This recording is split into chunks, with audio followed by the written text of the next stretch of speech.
Sa'yo'y iniaalay ang aking lakas at buhay upang maglingkod sa'yo, O Diyos, na nagbabagong buhay. At hindi ko iiwan ang iglesia mo, mahal. Tungkulin kong hinanggap,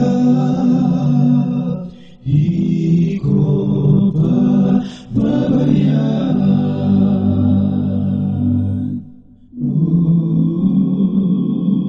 At sa mga darating na pagsubok sa akin, o maging matatag sa tiisin, pasan pa rin ang tungkulin. Kung sumapit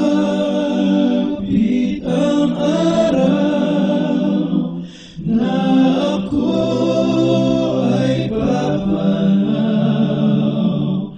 ay tiyak ang pangako mo, ako'y